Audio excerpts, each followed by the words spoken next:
Here we go for your next contest. USA versus Canada. Here we go.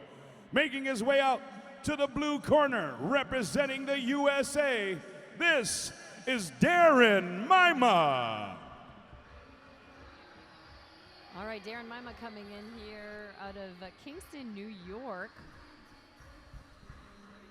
We're seeing guys, this is 125, 126, and a lot of experience. As an amateur, only 3-0, but pro, 18 professional fights, 10 and 8.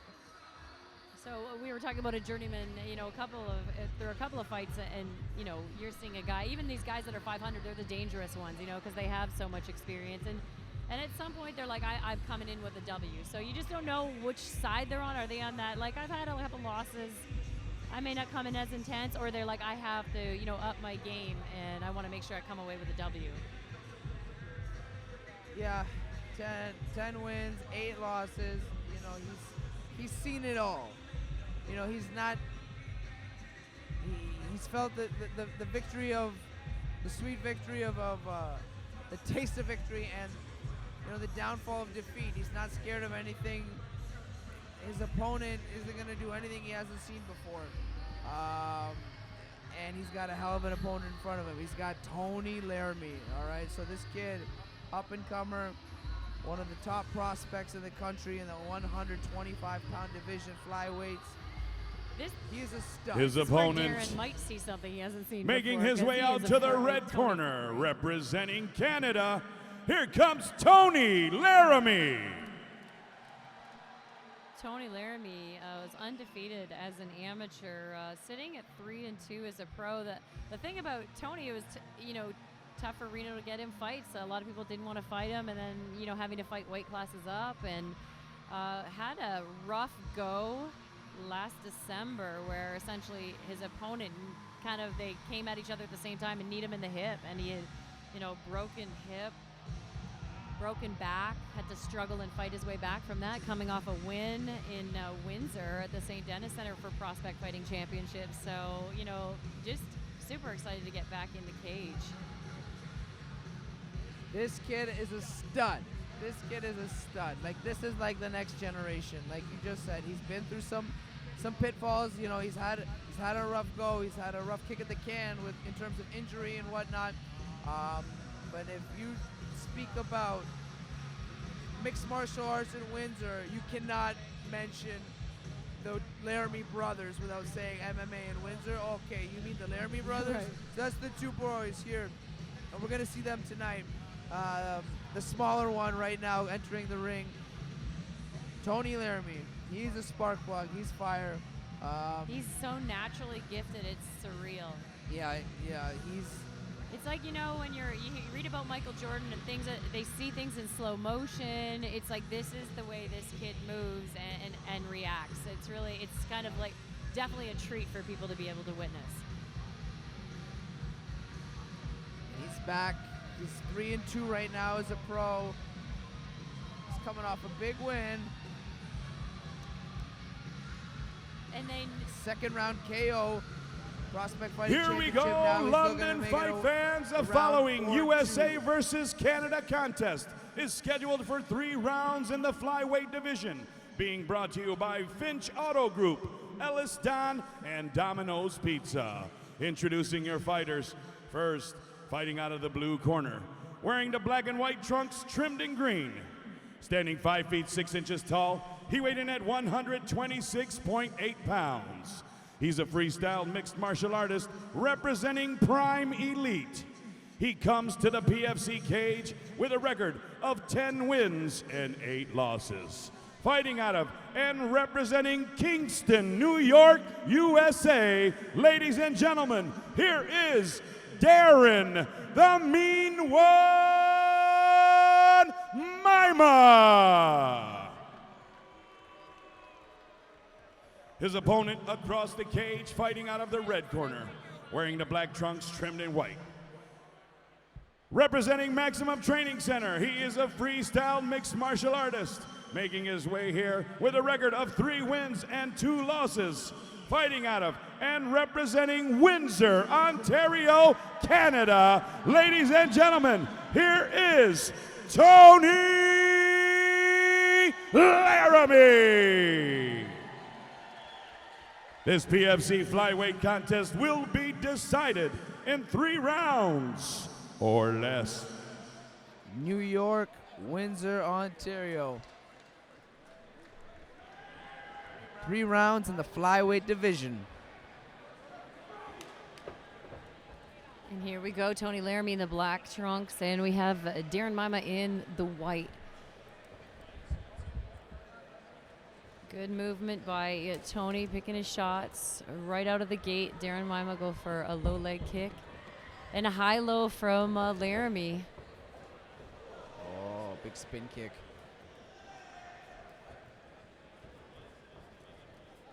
Oh.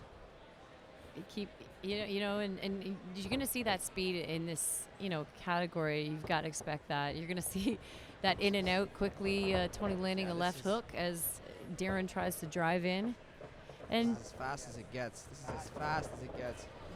Mima seems to be settling down a little bit. And dumping Tony on his back. He picked him off there. Tony, was a Team Canada wrestler. He's pretty comfortable there, posting out with that big push. Coming in with the 1-2. Oh, and then the shot. Now dumping Darren.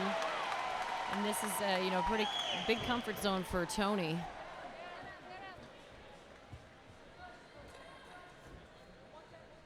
You see that quick transition he had, right? Mixing it up, 2 punches, 3-2, hook cross, level change, boom.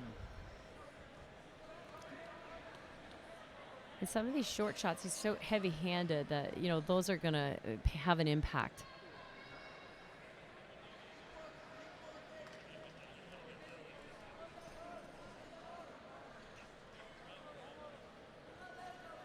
And that's what's good to see. You see someone, on top, and they're still working. They're still kind of being active, trying to drop some leather, create an opening. Just going body head. Short shots. Tony's got to look to create space to be able to land with some velocity, some distance. But he's content with this. He's content with just ramming the body right now. Yeah, and using that head position. Try and control where Darren's, trying to maneuver, but he's using, great position to keep him at bay where he's at. He uses all parts of his body. Big overhand right.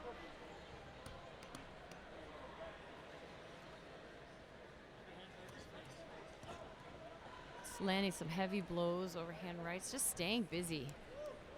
And that's what you can expect from the Laramies when they are on top. They will, be busy, be explosive. Yeah. Short shots. Body head, body head. I think he's playing the drum right now. Pop, pop, pop.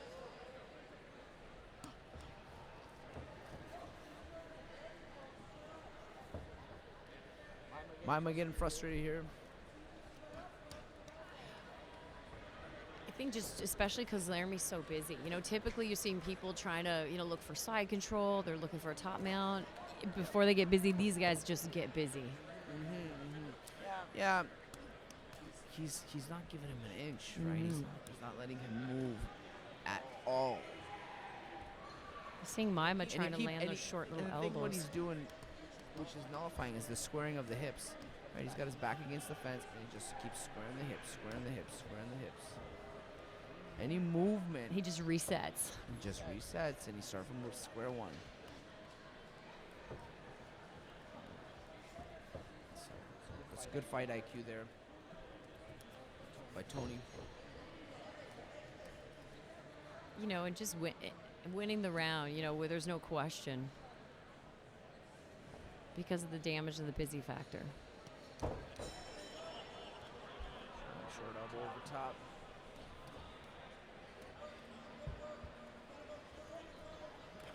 Mima trying to posture, and create some space to drop some of those elbows, but just from the bottom, it's hard to be effective and heavy on those.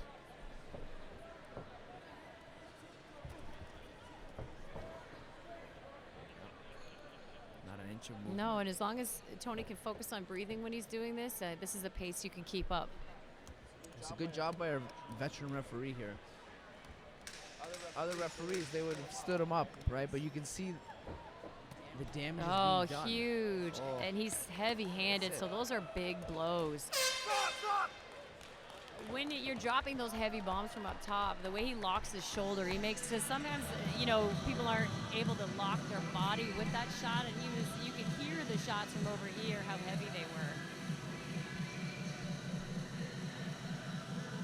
Yeah, he did a great job. I don't know if he almost set it up by minute. He kept on the body, the second minute, kept on the body, third minute, and then by the fourth minute, he started mixing up to the head. And by the fifth minute, that's when Tony was starting to let go of those big shots over top. A few of those big elbows. Real good job. Kept safe, kept secure. Not at any single moment was he threatened from the top position. And you can see the ball of energy that he is. He hasn't stopped moving since. So, eager to get back in there. yeah, you see Coach Reno Belcastro, Aaron Montgomery. Make some noise, London, round number 2, USA I think all they versus said was, Canada. keep doing what you're doing. Yeah. That was perfect. Yeah, he was really effective with his feet in that first round. Oftentimes you'll see him kind of bounce way out of position, and he kind of stayed right on top of Darren. Darren came out with some of his, awkward shots and movement, but he settled down, and that enabled Tony to settle as well.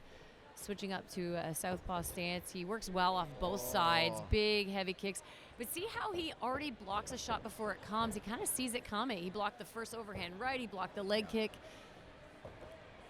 And he just seems to see that the guys both getting a little wild because they're just so eager to get in there. Looks for the shot and then goes for the dump. Putting Mima right back on his back again. On the other side of the ring this time. We get the different vantage point this time. And again, this is the impressive thing, that he just looks to do damage. Whereas, some guys are always looking for position, looking to pass, do all these. He just go.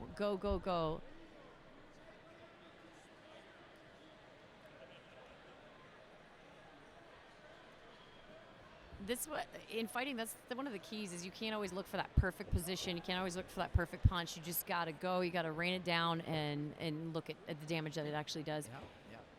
And you got to make adjustments on the fly. That's he comes back over top with that right hand. I mean, he did almost a pull right hand, and it's that speed that gets you off guard.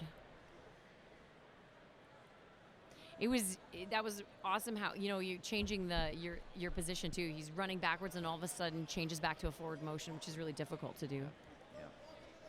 And he's immediately from the overhand, boom, drops down, level change, right into that takedown. Looking to move him back to the cage, so kind of to get Darren Mima isolated again. And just keep working on him. Peck, yeah, body head. And those are heavy. I mean, we can hear them from here. Oh, yeah. He does it, and that's what's great to see, that it's so intuitive for him to be so young, but he just postures up with an explosive force and comes down and then ties back up. I think he's getting rocked. Could be it. That's it. I mean, just the intensity. That's it. Oh, those shots are heavy, and it's over. That's the intensity you have to bring, and you don't wait for an opportunity, you create those opportunities, and Tony Laramie did just that, facing a veteran fighter, Darren Mima, who's coming in with 18 professional fights. Tony, another win on the record, and 2 stoppages back-to-back after such a serious injury of that broken hip and back. Excellent job, Tony Laramie. You can see it. You can see the skills, the gifts this kid has. It's just that spatial awareness, the fact that he can be backing up and then he switches courses on the fly to start moving forward and hit that right hand. I mean, and then knowing the perfect opportunity to dump someone and just be super explosive. And that's the key. He didn't look to gain this perfect position. He just went to drop leather. Yep. No, beautiful job. Beautiful job. Tony Laramie. We got Shane Monahan in the corner. Eric Montgomery in the corner. The backing of Reno Belcastro, Team MTC, Maximum Training Center, Windsor, Ontario. You know, he's got an army behind him, and he did not disappoint. The difference I liked in this fight is that he didn't pull himself out of range as much. He kind of stepped on it and kept putting on the gas and keep coming forward, and that was awesome to see. Just that killer instinct. And again, I say, you can't teach that. Ladies and gentlemen, a big round of applause, please, for both of the fighters in this cage. Referee Brian Beauchamp steps in to stop this contest at 2 minutes, 22 seconds of the second round for your winner by TKO, Tony Laramie. All right, Tony, congratulations. Giving you a few seconds. There's your camera. What do you got to say to everybody in attendance? Thank you all for coming out. I don't know, I fought the last PFC. I'll be on the next one December 6th. Not much to say other than I came out, did what I do best, you know, performed. And I came and got the dub today in the second round. I'd like to thank my sponsors, IBW, Motor City. Spin around, turn around. Oh, it's IBW. I had on the paper right now. Takedown, Lucy Laguna. And everyone who came and helped me for this training camp. I did a lot of hard training. I went to Vegas for 2 weeks to train with a good training partner of mine, Cody Staven. And I got a lot of training back in Windsor. A lot of my training partners, Eric Montgomery, Shane Monahan. And big thanks to Kara. I've been working with my hands a lot, and my boxing, my distancing is getting better. And again, I wouldn't be here if it wasn't for you guys. Thank you all again for coming out. Ladies and gentlemen, your winner, Tony Laramie. Nice maturity seen by Tony Laramie. He came out, put the work in, went down to Las Vegas, trained at Extreme Couture, trained at the UFC Institute there, and he did not disappoint. Beautiful win with the TKO, Tony Laramie. This kid is the future.